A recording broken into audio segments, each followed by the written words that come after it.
आप अमित शाह को देख रहे थे, लेकिन इस बीच प्रधानमंत्री नरेंद्र मोदी क्योंकि भारत मंडपम में मौजूद है, उनका क्या कहना है सुनिए।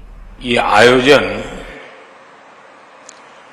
करोड़ों लोगों का भाग्य बदलने की क्षमता रखता है। एक समय था जब हम फ्यूचर की बात करते थे तो उसका अर्थ अगला दशक या 20-30 साल बाद का समय या फिर अगली शताब्दी होता था। लेकिन आज हर दिन टेक्नोलॉजी में तेजी से होते परिवर्तन के कारण हम कहते हैं the future is here and now.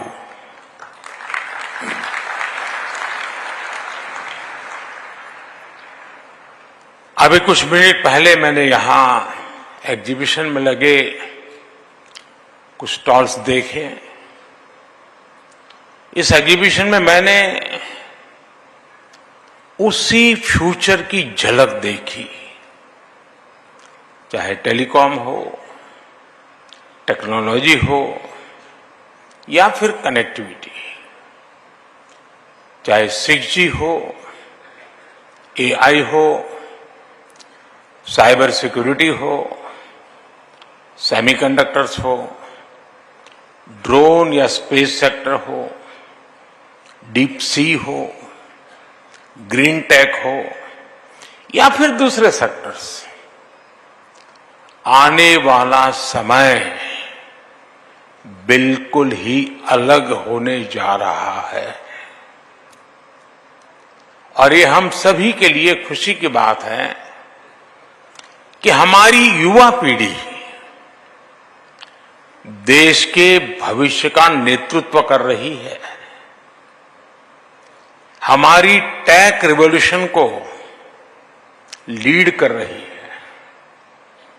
Friends, आपको याद होगा पिछले वर्ष हम यहां 5G रोल आउट के लिए इकट्ठा हुए थे। उस ऐतिहासिक कार्यक्रम के बाद पूरी दुनिया भारत को हैरत भरी नजरों से देख रही थी। आखिर भारत में दुनिया का सबसे फास्ट 5G रोल आउट हुआ था, लेकिन हम उस सफलता के बाद भी रुके नहीं। हमने 5G को भारत के हर नागरिक तक पहुंचाने का काम शुरू किया। यानी हम रोल आउट स्टेज से रीच आउट स्टेज तक पहुंचे।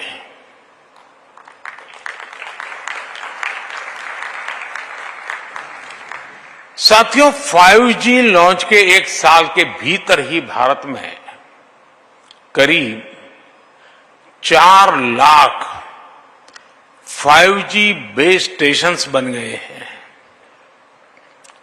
इनसे देश के 97% शहरों और 80% से ज्यादा पॉपुलेशन को कवर किया जा रहा है। भारत में पिछले 1 वर्ष में मीडियन मोबाइल ब्रॉडबैंड उसकी स्पीड करीब 3 गुना बढ़ गई है। मोबाइल ब्रॉडबैंड स्पीड के मामले में भारत एक समय था 118 से हम वहां पर अटके पड़े थे, आज 43rd पोजीशन पर पहुंच गए हैं।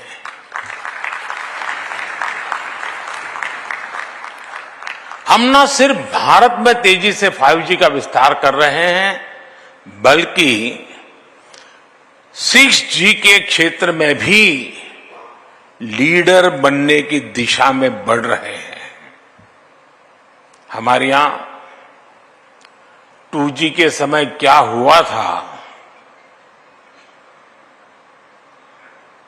शायद नई पीढ़ी को पता नहीं होगा, लेकिन मैं इसका वर्णन नहीं करूंगा, वरना शायद मीडिया वाले उसी बात को पकड़ेंगे और किसी चीज को बताएंगे नहीं।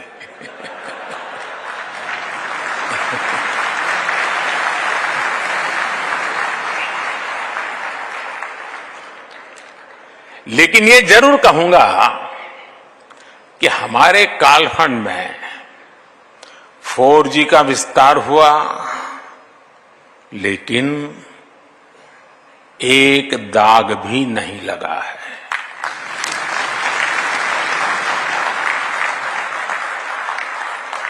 मुझे विश्वास है कब 6G में भारत दुनिया को लीड करेगा।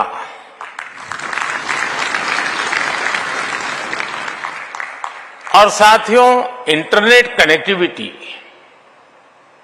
और स्पीड में सुधार सिर्फ रैंकिंग और नंबर से ही नहीं होते। इंटरनेट कनेक्टिविटी और स्पीड में सुधार ईज ऑफ लिविंग को भी बढ़ा देते हैं। जब इंटरनेट स्पीड बढ़ती है तो स्टूडेंट को अपने टीचर से ऑनलाइन कनेक्ट होने में और आसानी हो जाती है। जब इंटरनेट स्पीड बढ़ती है तो अपने डॉक्टर से टेलीमेडिसिन के लिए कनेक्ट करते वक्त मरीज को सीमलेस एक्सपीरियंस होता है। जब इंटरनेट स्पीड बढ़ती है तो टूरिस्ट को किसी लोकेशन तलाशने के लिए मैप्स का इस्तेमाल करने की परेशानी नहीं आती। जब इंटरनेट स्पीड बढ़ती है तो किसान और आसानी से खेती की नई टेक्निक को सीख पाता है, समझ पाता है। कनेक्टिविटी की स्पीड और अवेलेबिलिटी सोशल और इकोनॉमिक दोनों ही रूप से बड़ा परिवर्तन करते हैं। साथियों, हम हर क्षेत्र में पावर ऑफ डेमोक्रेटाइजेशन पर विश्वास करते हैं। भारत में विकास का लाभ हर वर्ग, हर क्षेत्र तक पहुंचे। भारत में संसाधनों का सभी को लाभ मिले, सभी को सम्मानजनक जीवन मिले और सभी तक टेक्नोलॉजी का फायदा पहुंचे। इस दिशा में हम तेजी से काम कर रहे हैं और मेरे लिए यही सबसे बड़ा सामाजिक न्याय है। नागरिकों के लिए access to capital, access to resources and access to technology हमारी सरकार की प्राथमिकता है। चाहे वो मुद्रा योजना के तहत कोलेटरल फ्री लोन्स की बात हो या स्वच्छ भारत के टॉयलेट्स की या जेम ट्रिनिटी से होने वाले डायरेक्ट बेनिफिट ट्रांसफर की, इन सभी में एक बात कॉमन है। ये देश के सामान्य नागरिक को वो अधिकार दिला रहे हैं जो उसे पहले मिलने मुश्किल थे। और निश्चित तौर पर इसमें टेलीकॉम टेक्नोलॉजी ने बड़ी भूमिका निभाई है। भारत नेट प्रोजेक्ट ने अब तक करीब 2 लाख ग्राम पंचायतों को ब्रॉडबैंड कनेक्टिविटी से जोड़ा है। हमारी अटल टिंकरिंग लैब्स के पीछे भी यही थॉट है। 10,000 लैब्स के जरिए हम करीब 75 लाख बच्चों को कटिंग एज टेक्नोलॉजी से जोड़ पाए हैं। मुझे विश्वास है कि एकेडमिक इंस्टीट्यूशंस में 100 5G यूज केस लैब्स शुरू होने के आज के अभियान से भी ऐसा ही एक व्याप बढ़ने वाला है। नई पीढ़ी को जोड़ने का एक बहुत बड़ा इनिशिएटिव है ये। किसी भी क्षेत्र से हमारे युवा जितना अधिक जुड़ेंगे, उस क्षेत्र के विकास की संभावना और उस व्यक्ति के विकास की संभावना उतनी ही अधिक होगी। ये लैब्स भारत के युवाओं को बड़े सपने देखने और उन्हें हासिल करने का विश्वास जगाती है। और मुझे पूरा भरोसा है कि हमारे युवा अपनी एनर्जी, अपने एंथुजियाज्म और अपनी स्पिरिट ऑफ एंटरप्राइज से मैं पक्का मानता हूं आपको सरप्राइज कर सकते हैं। कई बार वो किसी पर्टिकुलर टेक्नोलॉजी से ऐसे ऐसे काम करेंगे जिनके बारे में उस टेक्नोलॉजी को बनाने वालों ने भी नहीं सोचा होगा। इसलिए मैं अभी कुछ दिन पहले एक वीडियो देख रहा था। हमारे देश के लोगों की सोच कैसी है, और ड्रोन का ये भी उपयोग हो सकता है। हनुमान जी को इस रामायण के जो मंचन हो रहा था ना, तो हनुमान जी को जड़ी बूटी लेने के लिए जाना था, तो उन्होंने ड्रोन पर हनुमान जी को भेजा।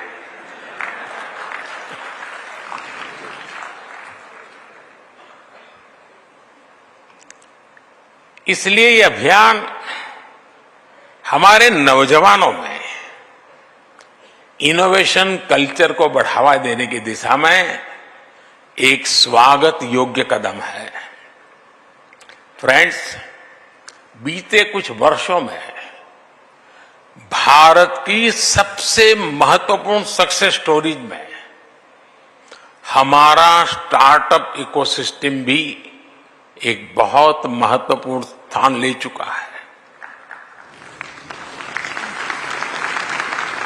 क्यों, यहां स्टार्टअप वाले क्या कर रहे हैं? बहुत कम समय में हमने यूनिकॉर्न्स की सेंचुरी लगाई है और हम दुनिया के टॉप 3 स्टार्टअप इकोसिस्टम में से एक बने हैं।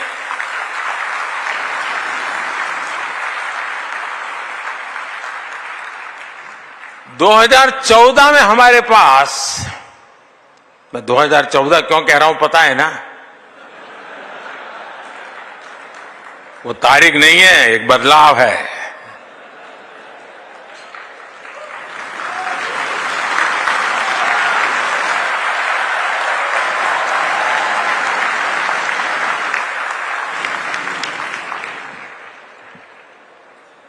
दो 2014 के पहले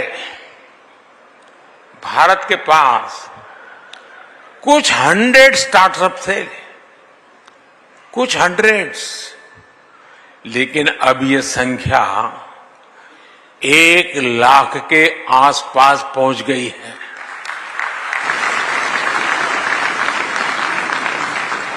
ये भी बेहद अच्छा है कि स्टार्टअप को मेंटर और एनकरेज करने के लिए इंडिया मोबाइल कांग्रेस ने एस्पायर प्रोग्राम की शुरुआत की है। मुझे विश्वास है कि आपका एक कदम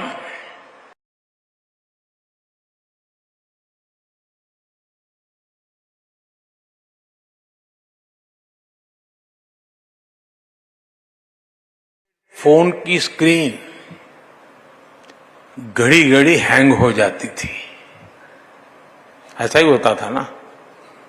जरा बताइए ना। चाहे आप स्क्रीन को कितना भी स्वाइप कर लें, चाहे जितने भी बटन दबा लें, असर कुछ होता ही नहीं था।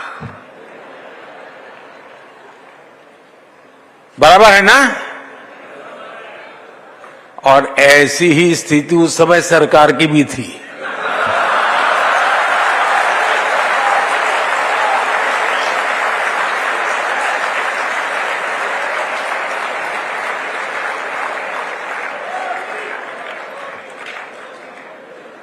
बराबर है ना?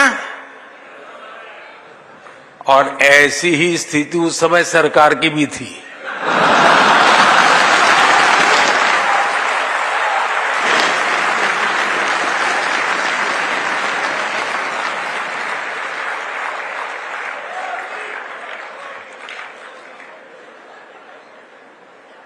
उस समय भारत की अर्थव्यवस्था का या कहें या तब की सरकार ही हैंग हो गए वाले मोड में थी।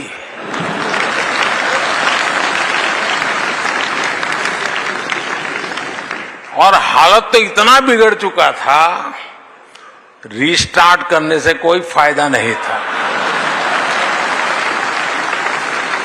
बैटरी चार्ज करने से भी फायदा नहीं था, बैटरी बदलने से भी फायदा नहीं था। 2014 में लोगों ने ऐसे आउटडेटेड फोन को छोड़ दिया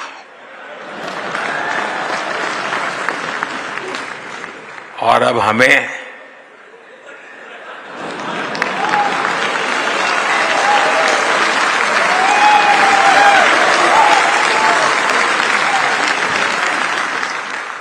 सेवा करने का अवसर दिया। इस बदलाव से क्या हुआ वो भी साफ दिखता है। उस समय हम मोबाइल फोन्स के इंपोर्टर थे, आज हम मोबाइल फोन के एक्सपोर्टर है।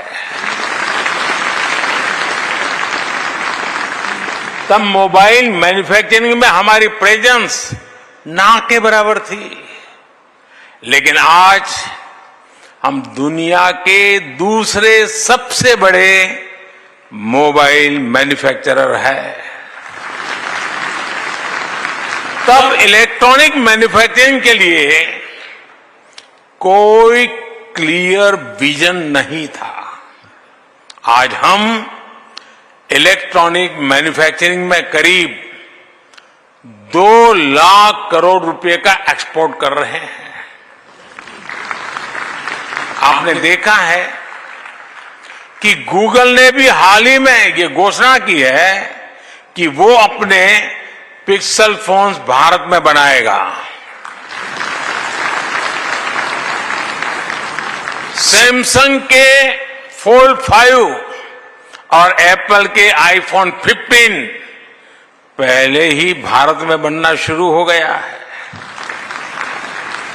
आज हम सबको इस पर गर्व है कि पूरी दुनिया मेड इन इंडिया फोन्स का इस्तेमाल कर रही है।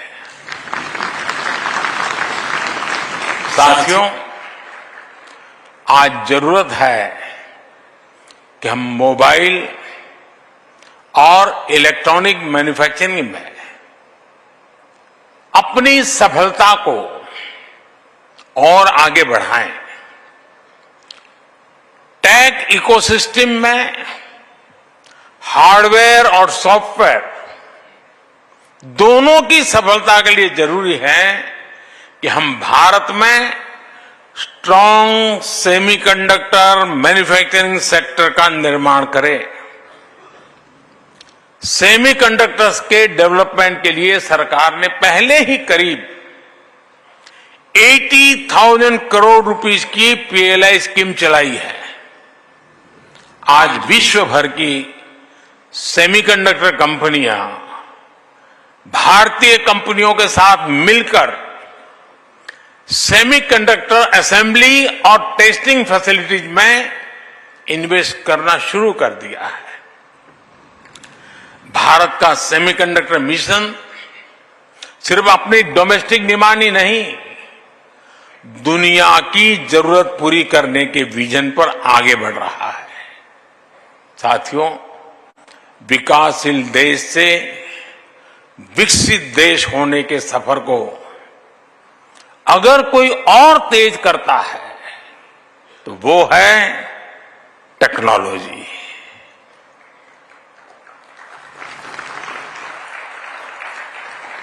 हम देश के विकास के लिए जितना ज्यादा टेक्नोलॉजी का इस्तेमाल करेंगे उतना ही विकसित होने की दिशा में आगे बढ़ेंगे। डिजिटल टेक्नोलॉजी में हम ऐसा होता हुआ देख रहे हैं जहां भारत किसी भी विकसित देश से पीछे नहीं है। ऐसे ही हर सेक्टर में बदलाव लाने के लिए हम उसे टेक्नोलॉजी से जोड़ रहे हैं। हम सेक्टर्स के हिसाब से अलग अलग प्लेटफॉर्म्स बना रहे हैं। लॉजिस्टिक्स के लिए पीएम गति शक्ति national master plan, health care के लिए national health mission, agriculture sector के लिए एग्री स्टैक, ऐसे अनेक प्लेटफॉर्म बनाए गए हैं। साइंटिफिक रिसर्च क्वांटम मिशन और नेशनल रिसर्च फाउंडेशन में भी सरकार बड़े पैमाने पर इन्वेस्ट कर रही है। हम indigenous design and technology development को भी लगातार प्रमोट कर रहे हैं। मुझे ये जानकर भी खुशी हुई कि इंटरनेशनल टेलीकॉम यूनियन और इंडिया मोबाइल कांग्रेस साथ मिलकर innovation and entrepreneurship for SDGs विषय पर एक इवेंट कर रहे हैं। साथियों, इन सारे प्रयासों के बीच एक बहुत ही इंपॉर्टेंट एस्पेक्ट है जिसकी तरफ मैं आपका ध्यान ले जाना चाहता हूं। ये एस्पेक्ट है साइबर सिक्योरिटी और सिक्योरिटी ऑफ नेटवर्क इंफ्रास्ट्रक्चर का। आप सभी ये जानते हैं कि साइबर सिक्योरिटी कॉम्प्लेक्सिटी का क्या है और इसके क्या दुष्परिणाम हो सकते हैं। G20 समिट में भी इसी भारत मंडपम में साइबर सिक्योरिटी के ग्लोबल थ्रेट पर गंभीर चर्चा हुई। साइबर सिक्योरिटी के लिए पूरी मैन्युफैक्चरिंग वैल्यू चेन में आत्मनिर्भरता बहुत जरूरी है, चाहे हार्डवेयर हो, सॉफ्टवेयर हो या कनेक्टिविटी। जब हमारी वैल्यू चेन का सब कुछ हमारे नेशनल डोमेन में होगा तो हमें इसे सिक्योर रखने में भी आसानी होगी।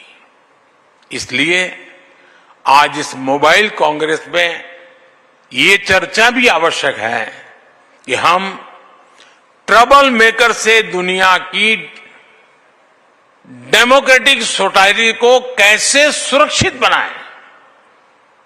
साथियों, लंबे वक्त तक भारत ने टेक्नोलॉजी की कई बसेस मिस कर दी है।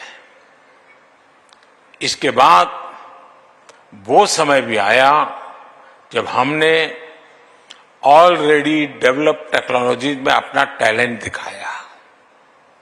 हमें हमारी आईटी सर्विस इंडस्ट्री के उसने भी उसको अभी बढ़ाने के लिए भरपूर जो प्रयास हुआ है। लेकिन अब 21वीं सदी का ये कालखंड भारत की थॉट लीडरशिप का समय है। और मैं यहां बैठे हुए सबको और ये जो 100 लैब्स के उद्घाटन में बैठे हुए नौजवानों को कह रहा हूं, और विश्वास कीजिए दोस्तों, जब मैं कोई बात कहता हूं तो गारंटी से कम नहीं होती है।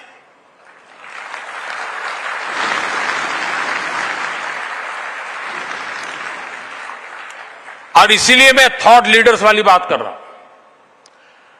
थॉट लीडर्स एक नए डायमेंशन बना सकते हैं जिसे बाद में दुनिया फॉलो करे। हम कुछ डोमेन्स में थॉट लीडर बने भी हैं, जैसे यूपीआई हमारी थॉट लीडरशिप का परिणाम है, जो आज डिजिटल पेमेंट सिस्टम में पूरी दुनिया का नेतृत्व कर रहा है। इवन कोविड के समय हमने कोविन का जो इनिशिएटिव लिया था, आज भी विश्व उसकी चर्चा करता है।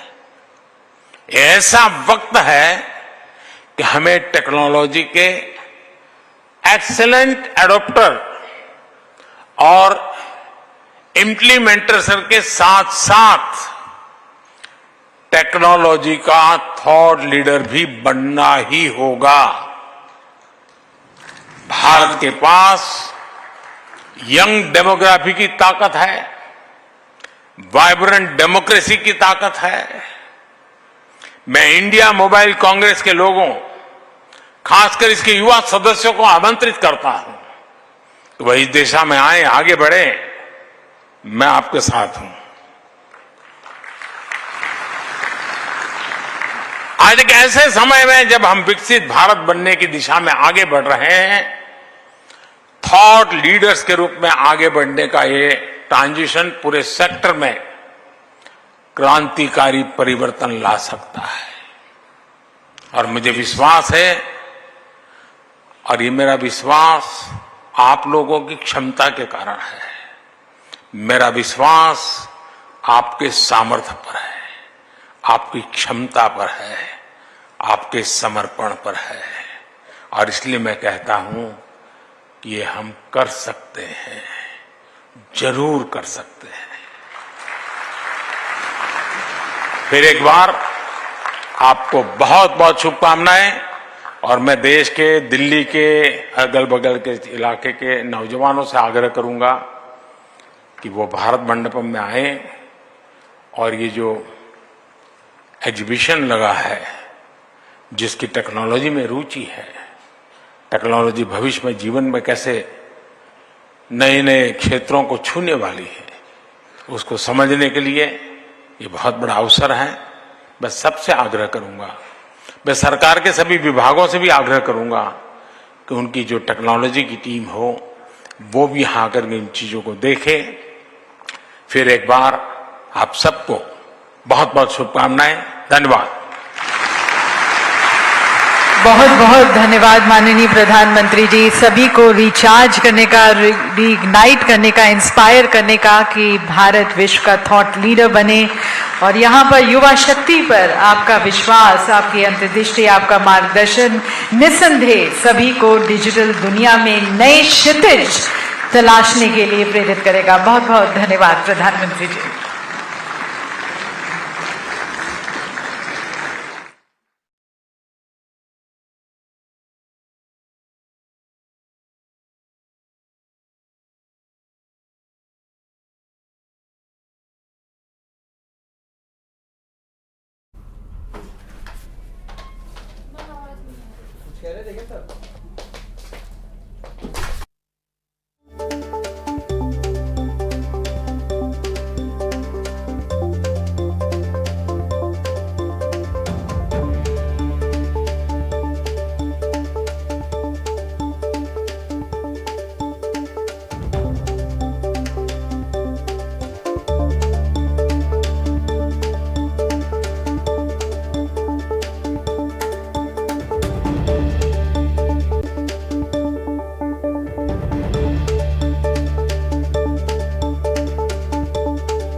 एमपी के किसानों 22 जनवरी को रामलला की प्राण प्रतिष्ठा, पीएम मोदी होंगे प्राण प्रतिष्ठा।